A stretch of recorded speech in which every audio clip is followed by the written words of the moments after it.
नमस्कार दोस्तों, स्वागत है आपका एक और एपिसोड में, जहां हम लेके आते हैं आपके लिए दुनिया भर के नए नए एनालिसिस, खबरों की एनालिसिस और सीधे बात। आज हम करेंगे एक चर्चा जो रीसेंट न्यूज़ में भी आ रही है कि जस्टिन ट्रूडो के राजनीतिक भविष्य पर है। क्या जस्टिन ट्रूडो को, जो कनाडा के प्रधानमंत्री हैं, रिजाइन करने के लिए फाइनली तैयार होंगे? एक तरफ कन्फ्रंटेशन विद इंडिया के की बातें हैं, दूसरी तरफ कनाडा के अंदर के इकोनॉमिक इश्यूज, और अब ट्रम्प से भी हुआ कन्फ्रंटेशन। तो क्या ट्रूडो के पॉलिटिकल करियर का फाइनल स्ट्रॉ बन गए हैं ये? तो आइए इस बात पे चर्चा करते हैं। ट्रूडो एक ऐसे लीडर रहे हैं जो एक वक्त पे लिबरल वैल्यूज के चैंपियन माने जाते थे, लेकिन अब वो वही ट्रूडो इन्फ्लेशन, राइजिंग एम्प्लॉयमेंट और इकोनॉमिक स्लोडाउन के लिए ब्लेम किए जाते हैं। और अब बात यहीं तक नहीं है, इंडिया के साथ जो कन्फ्रंटेशन किया वो भी उनके पॉलिटिकल करियर के लिए एक बड़ा कंट्रोवर्शियल डिसीजन बना। जब उन्होंने खालिस्तानी टेररिस्ट निज्जर के डेथ के पर इंडिया को ब्लेम किया विदाउट एनी सब्सटेंस, इसने एक डिप्लोमेटिक क्राइसिस खड़ा कर दिया ना कनाडा के लिए। तो इस इंसिडेंट के बाद की पॉपुलैरिटी काफी डिक्लाइन, तो लोग ये सवाल उठा रहे हैं कि ट्रूडो अपने मुल्क के अंदर के मुद्दों को एड्रेस करने के लिए इंटरनेशनल पॉलिटिक्स में। तो चलिए इसी में बात करते हैं। अब नॉर्थ अमेरिका की पॉलिटिक्स का ये ना थोड़ा सा हॉट टॉपिक है आजकल। और ट्रूडो जो है अभी कनाडा के पीएम है और प्राइम मिनिस्टर है, वो स्पेकुलेशन है कि वो रिजाइन कर रहे हैं। बट ये स्पेकुलेशन काफी दिनों से है, स्ट्रगल तो कर रहे हैं काफी वो पॉलिटिकली। अभी न्यूज आई थी कुछ, तो कहीं आई थिंक वॉशिंगटन पोस्ट में कि कहीं कि वो इस हफ्ते। हाँ, बीच बीच में बड़ा स्ट्रांग आती है और वो हैंडल तो कर नहीं पा रहे हैं। और बहुत सारे इशू हैं कनाडा में। एक जमाने में कनाडा बहुत पीसफुल कंट्री हुआ करता था, हम्म। जाने क्या क्या होता जा रहा है वहाँ पे, ड्रग्स का और सब चीजें। तो काफी इंटरेस्टिंग है ये कि होगा क्या इनका, ये कब रिजाइन करेंगे, और ये जो स्पेकुलेशंस हैं ये ट्रू हैं या नहीं। और इसके ऑब्वियसली एक जियोपॉलिटिकल इम्प्लीकेशन भी होने वाले हैं, क्योंकि कनाडा एक नॉर्थ अमेरिका का स्ट्रॉन्ग पार्ट है। देखिए क्या होता है। हाँ, ये तो बात सही है। और ये तो इसके मुख्य कारण भी है ना, जैसे आर्थिक उनकी चुनौती जो है, महंगाई में इतनी तेजी आ चुकी है, बेरोजगारी आई थिंक 6.4 के करीब है, और आवास हाउसिंग जो है बाजार में गिरावट आ चुका है। कार कई इनके जो है, इसकी वजह से लोगों को बहुत आर्थिक परिस्थितियों का तनाव पर में भी फर्क पड़ रहा है। अब भारत के साथ जो उन्होंने जबरदस्ती जो राजनीतिक और जबरदस्ती जो विवाद किया, वो भी जबरदस्ती का ही है ना। और डोनाल्ड ट्रंप की टैरिफ्सों के भी दबाव में उनको पढ़ना पड़ेगा। खालिस्तानी मुद्दे पर तो विवादास्पद बयान के लिए वो जाने जाते हैं। तो ये सब उनका प्रॉब्लम्स तो है ही उनके लिए। तो क्या ये ट्रिगर इसलिए हो रहा है क्या कि इंडिया के साथ उनका बायलैटरल रिलेशनशिप स्मूथ नहीं है? इंडिया के साथ कन्फ्रंटेशन ने कनाडा के डिप्लोमेटिक रिलेशंस को सीवियरली इम्पैक्ट तो किया है, पर इसके पीछे एक और डायमेंशन है। जैसे जस्टिन ट्रूडो ने अपनी वोट बैंक को जो मोस्टली खालिस्तानी सपोर्टर्स के पास है, उनका सपोर्ट बनाने रखने के लिए उनके ये जो स्टांस लिया है, लेकिन इसके इसने बाकी कैनेडियंस को एलिनेट कर दिया है। और ये जो बाकी जैसे इकोनॉमिक फ्रंट पे भी जो लोग मार सह रहे हैं, उस पे भी लोग तो एक होता है ना कि जैसे सोने पे सुहागा हो गया उनके लिए, कि भाई एक तो लोग चले जो है एग्जैक्टली वैसा नहीं है, बट पॉजिटिव नहीं, बट नेगेटिव में। इनका the way he is handling international relationship, right. तो जैसे अगर हम इंडिया के टर्म में ही बात करें तो द वे कि ट्रूडो ने इंडिया के साथ पॉलिसीज करनी चाहिए, वो बहुत ही क्रिटिसाइज की जा रही है।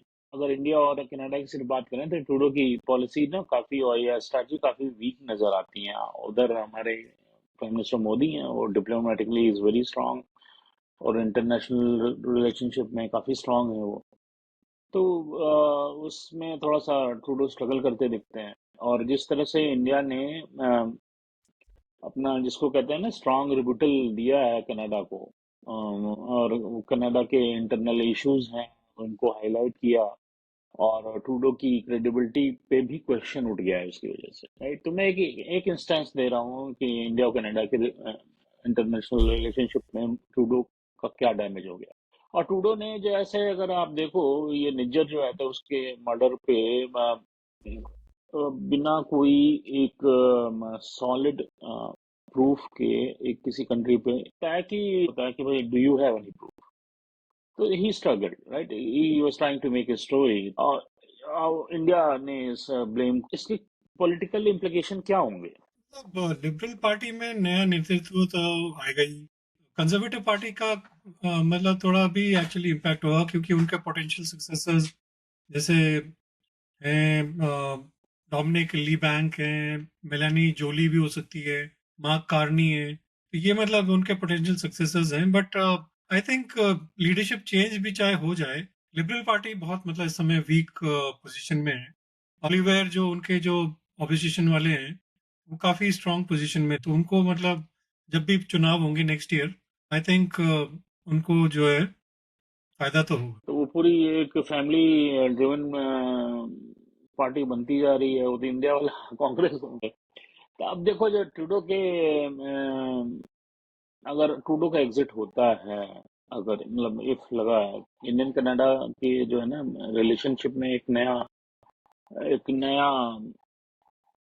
मतलब रिवाइवल टाइप की सिचुएशन। लेकिन सब कुछ डिपेंड करता है कि पहली बात तो ये तो ट्रूडो जाए, दूसरी बात इनका सक्सेसर को, तो वो सभी न्यू लीडरशिप होगी, उसके साथ जो है वो अपने इंडिया के एक्सटर्नल रिलेशनशिप में क्या प्रोबेबिलिटी है, ये सब देखना पड़ेगा आगे चल के। इंडस्ट्री डिपार्टमेंट से कैसे रिलेशन रहेंगे, वो सब बहुत कुछ देखने वाली बात है। इट्स टू मच स्पेकुलेशन अभी।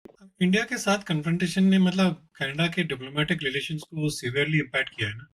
पर मतलब इसके पीछे एक और डायमेंशन है, जैसे जैसे जो जस्टिन ट्रूडो है, ने अपने वोट बैंक पॉलिटिक्स के जो अपनी मोस्टली खालिस्तान सपोर्ट के पास है, उनका सपोर्ट बनाए रखने के लिए मतलब ये स्टैंड लिया है। तो लेकिन इसके बाकी कैनेडियंस को जो इम्पैक्ट होगा उसका तो एक बहुत प्रॉब्लम। हाँ, और देखो एक चीज और है कि इंडिया की जो फॉरेन पॉलिसीज हैं, डिप्लोमेटिक पॉलिसीज हैं, काफी स्ट्रांग है पीएम मोदी के लीडरशिप में।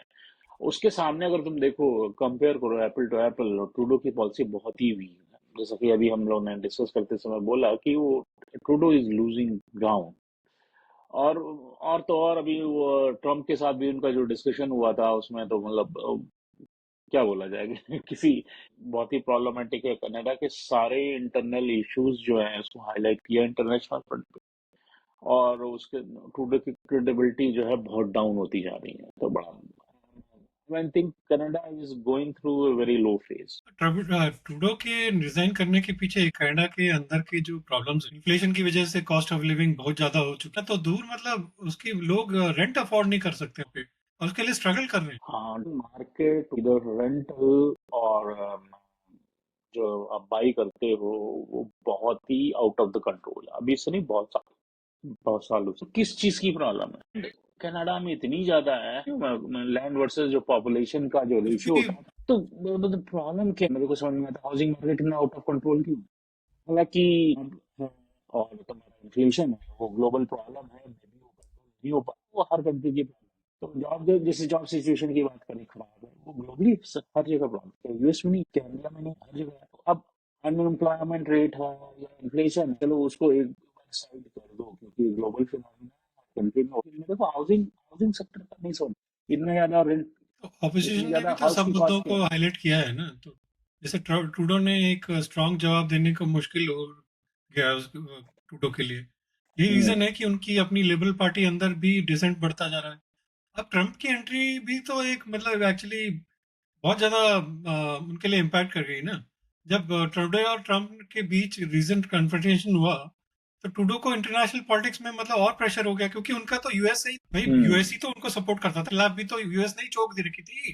बिना यूएस के चोक तो ट्रूडो कुछ नहीं कर सकता। और ट्रम्प को हम्म। टैरिफ्स के दबाव, आर्थिक चुनौतियों की, लिबरल पार्टी के अंदर दो बात, ये सब मतलब एक मतलब परफेक्ट स्ट्रॉन्ग बन गया उनके लिए। हाँ, बिल्कुल रमेश। और ना, ट्रम्प जो है वो बाइनरी मोड में ऑपरेट है, बहुत वोकल आदमी।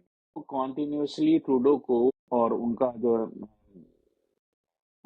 ट्रूडो के लिए रिसेंट स्टेटमेंट है कि Trudeau should focus on fixing his country rather than creating problems abroad, ये ट्रम्प ने बोला था। तो और ये काफी वायरल हो, एंड ट्रम्प इज ट्रम्प, वो he know how to leverage social media. तो इससे ट्रूडो की इमेज बहुत ही जो रेटिंग होती है, इमेज होती है, उसमें बहुत फॉल हुआ है। और लगता है कि ट्रूडो के लिए ना टाइम आ गया है कि that's why this speculation is getting stronger and stronger that he is going to resign. और मुझे नहीं लगता कि उनके पास कोई और चारा बचा, he to quit and work internally within his party to get get a strong image. हाँ, मतलब इसका फायदा तो पियर पोलिवेयर को ही होगा, मतलब जो कंजर्वेटिव पार्टी के लीडर हैं। अगर हम्म। कंजर्वेटिव पार्टी में मतलब पावर में आते हैं तो इंडिया के साथ रिलेशंस बेटर होने की उम्मीद है, बट मतलब कनाडा का पता नहीं, मतलब मुझे तो वैसे ओवरऑल कम ही उम्मीद है, मतलब चाहे कंजर्वेटिव्स हों चाहे लिबरल्स हों। आई थिंक कनाडा इस समय बहुत ही नाजुक दौर पे है, और अगर ये अपनी पॉलिसीज नहीं करेंगे चेंज तो मतलब इम्पैक्ट तो होगा ही। देखिए रमेश, कनाडा इस टाइम पे खड़ा है कि एक तो उनको वहाँ पे बहुत रिफॉर्म करने की जरूरत है। इंटरनेशनल रिलेशनशिप तो अभी एक साइड रख दो, उनको अपने कंट्री के इंटरनल इशू को रिजॉल्व करने की जरूरत है। वो कंट्री स्ट्रगल कर रही है, तो चाहे पॉलिटिकल आए या इन्हीं की पार्टी में कोई चेंज हो लीडरशिप, तो लेकिन क्या है कि सबसे पहले जो उनके इंटरनल इशू हैं, स्पेसिफिकली ये जो तुम्हारे ड्रग माफिया है, उसका प्रॉब्लम है, इन सबको फिक्स करने की जरूरत है। और उसके बाद then they need to think up कि इंटरनेशनल रिलेशनशिप कैसा। अगर वो सब करेंगे, ऑनेस्टली वो लोग करेंगे, then maybe whoever the leader is can get the support। तो सिचुएशन बड़ी डिफरेंट है कनाडा के लिए, that country is struggling. Trudeau के ये जाने के इशू है। बाद इंडिया कनाडा रिलेशंस रीसेट हो सकते हैं। खालिस्तानी एलिमेंट जो इनडायरेक्ट सपोर्ट मिलता रहा है ट्रूडो के से उनको, वो मतलब कम हो सकता है। हाँ, देखो, everything is linked up, that's why I mention कि पहले ड्रग माफिया को फिक्स करोगे। जब ड्रग माफिया फिक्स करोगे तो खालिस्तानी एलिमेंट अपने आप फिक्स हो हाँ, जाएगा, राइट। वहाँ तो पे जो जब वो गैंग चीज, वॉर होती है ना, gang problems actually Canada. Exactly, तो रूट कॉज को मेंशन करना चाहिए, एड्रेस करना चाहिए। That's why I was saying drug mafia, अगर वो फिक्स करोगे इंडिया से, तुम्हारा रिलेशन ठीक हो जाएगा। इवन यूएस से भी ठीक होगा, यूएस भी से बहुत नाराज है ड्रग माफिया के इशू से। बट प्रॉब्लम यही है कि अगर लिबरल पार्टी अगर जैसे इंटरनली डिवाइड हो जाती है तो कनाडा का पॉलिटिकल सिचुएशन बहुत ही अनस्टेबल हो जाएगा, जो ट्रेड और डिप्लोमेटिक पॉलिसीज को इम्पैक्ट कर सकता तो देखो, अब अब वो डिवाइड हो जाए तो इसका कंट्री का सत्यानाश हो जाए, तो अनदर पाकिस्तान बन जाए, तो स्टोरी ही अलग है। तो उसके बारे में क्या बोला जा सकता है। तो लेकिन ऑन द सीरियस नोट, मुझे जो लगता है कि पॉलिटिकल पार्टी कोई भी हो वहाँ पे, उनका रिवाइवल पाथ एक ही है, और उनको अपने इन सब इश्यूज को रिजॉल्व करना चाहिए। उसके बाद इनकी इकॉनमी भी रिकवर होगी, इंटरनेशनल टाइल्स भी बेटर होंगे। तो देखते हैं फ्रेंड्स, ट्रूडो की रेजिग्नेशन से एक कैसे होगा, क्या वो उनका पर्सनल डिसीजन, या he will be kicked out. ये भी हो सकता है he will be, he can be kicked out. तो मेरे दिमाग में तो दो तीन चीजें आती हैं कि पहली बात, रेजिग्नेशन होगा या नहीं होगा, तो उसको क्या दिया जाए, किक्ड आउट या पर्सनल रीजन, क्या फिर कौन आएगा, तो वो सब चीजें दिमाग में है। देखिए क्या होता है। देखिए उनको, कनाडा के लीडर्स को अगर अपनी कंट्री सेव करनी है तो पॉलिसीज चेंज करनी पड़ेगी। दोस्तों, आई होप कि आपको ये हमारा डिस्कशन पसंद है। कोई भी अगर कमेंट है या फीडबैक है, प्लीज हमारे साथ शेयर करें, और हमारे चैनल को लाइक सब्सक्राइब करें, और अपने फ्रेंड्स एंड फैमिली के साथ भी। है। तो यही आज इतना ही, देखते रहें कैसे बदलता है कनाडा की राजनीतिक परिदृश्य। आज इतना ही, फिर मिलेंगे आपसे, तब तक के लिए सच्चाई से जुड़े रहें और आज संवाद करते रहें। धन्यवाद।